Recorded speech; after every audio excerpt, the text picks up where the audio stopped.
First week in June. I'm gonna get back here and check this trail cam. Last time we were here, I put out a little more mineral. Showed you all the mineral site. It was doing pretty good. And today, I'm gonna actually put a stand up. It seems kind of early, but when you're dealing with mineral sites, baiting sites, I don't like to get in there right at the season start and start cutting limbs and stuff. So nice cool day like this, we'll go ahead and back there and get this get the shooting lanes, and I'll go through how what I like to do and my ins and outs of it. So got quite a bit of stuff to pack back there, so let's get going.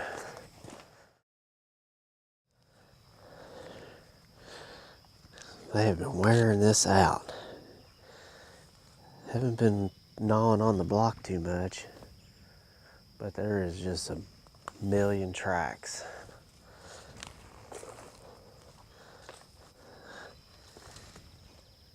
A lot of tracks in here. Anxious to see if there's any fawns on it.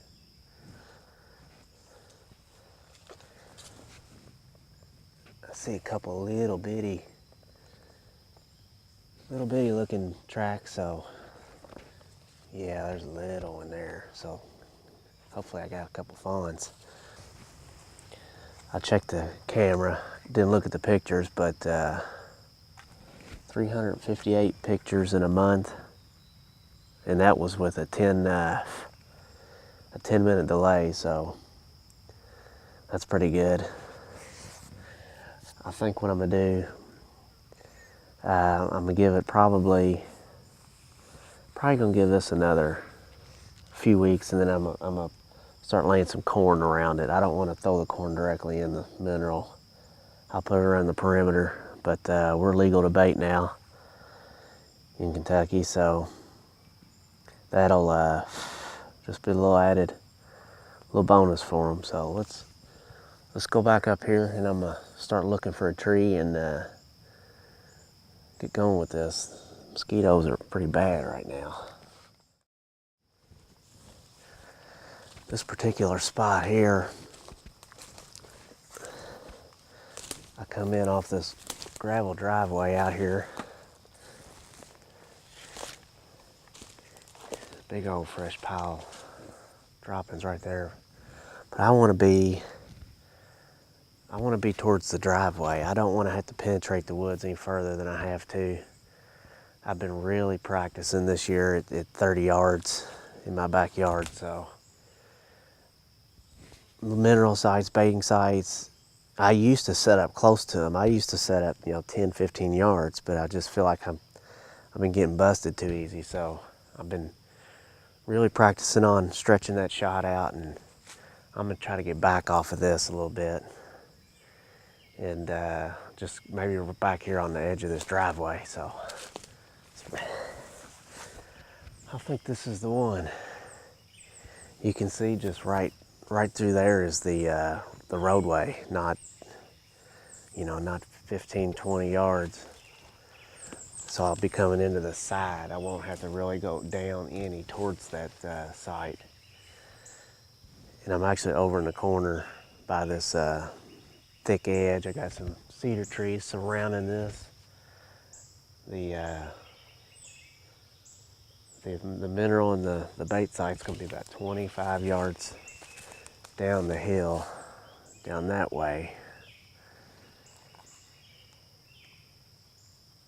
So I'm actually gonna be shooting down into the hill, down where the deer are gonna come from.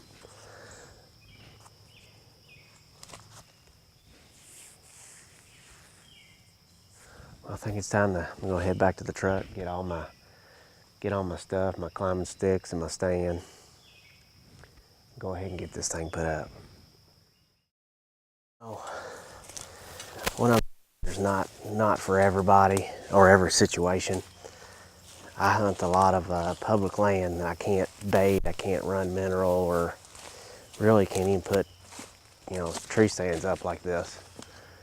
But this is a really small piece of land. It's like 18 acres. It's got a lot of deer, But you know, if I go pressing way down in the woods and get up on that other ridge, which might be better, I'm gonna be pushing deer, and then my little 18 acres isn't gonna have very much on it. So I'm just trying to maximize what I have and bring them up to me. That way I don't have to put as much, you know, pressure on this place. So, whew, I'm probably gonna be sweating pretty good once I get all this up.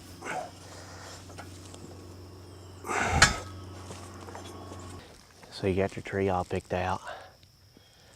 It's leaning back towards the road, which is fine because I want to be able to face down the hill and face the deer. That's personally what I like to do.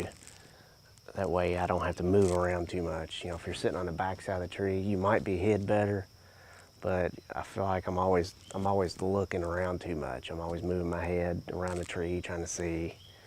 So I like to face to where the deer are going to be coming from, and luckily there's a big cedar tree leaning into that direction, so that'll provide cover. So with that tree leaning back, I'm gonna put that stick on the side.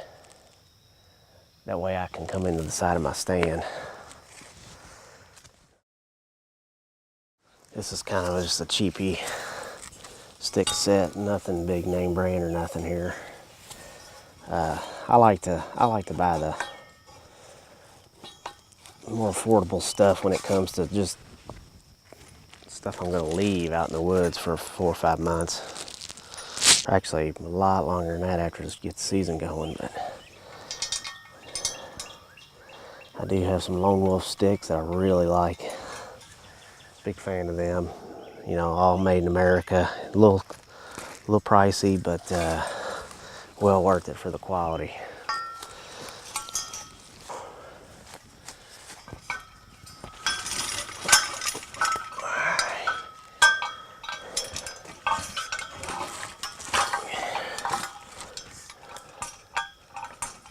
It should be perfect.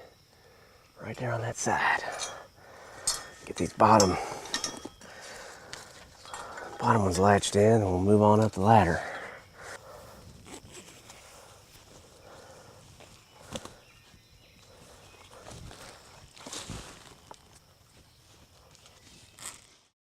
Tell you what, this lanyard, if you guys don't use it, you really should. It makes it so much easier. You can use both hands. You can rest. It's actually something I didn't start using until just this year. This is actually one of the first times, and I hate to say that, but that's the truth.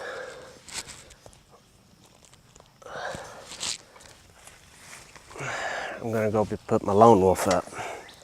Now, I'm not sponsored by Lone Wolf or anything. I wish, but not so. I like Lone Wolf, made in America. Like I said, I mean, it's a little more expensive. There's a lot of other good stands out there, but some of the more name brand stands that are out there are all made in China, and I'm not big on paying top dollar for something that's made in China. Not to say that it ain't a decent product, it's just trying to support the guys here, and this is top-notch quality. So if you can, save a few extra dollars and get you one, I really recommend it.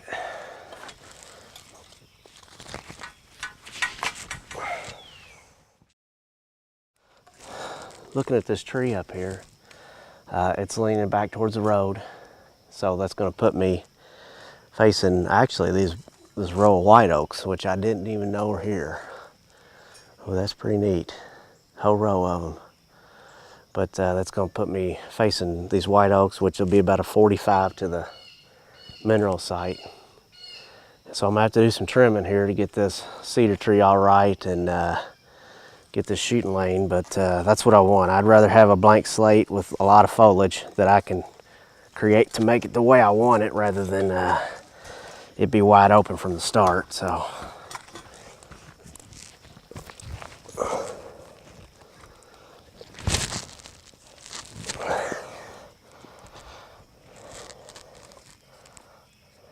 this lanyard makes it so nice be able to use both hands.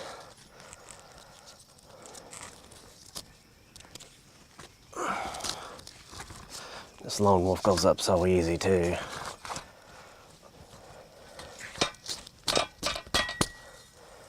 Alright, I'll get caught up in the rope here.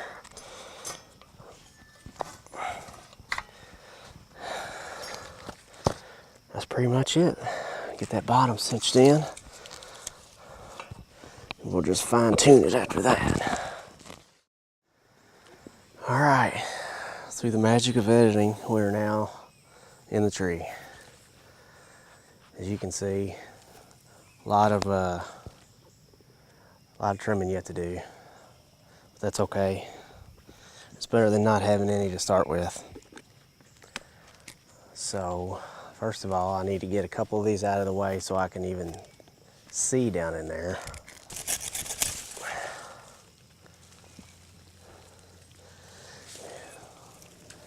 I'm all harnessed in, so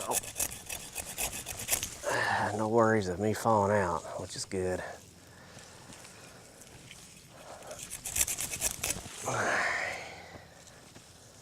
Let's see.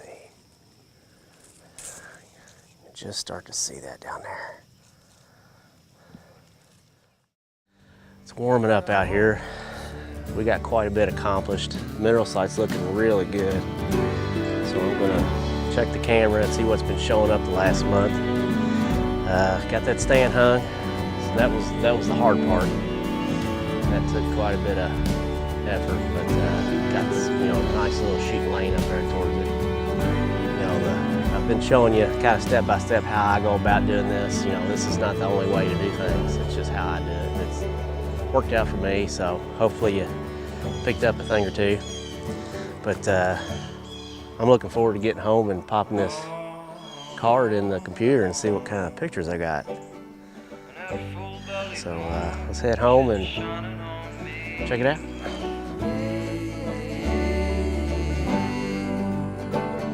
She pulls on this heart like she pulls on the sea. Yeah, she's shining on, shining on me. Well, those broken hearts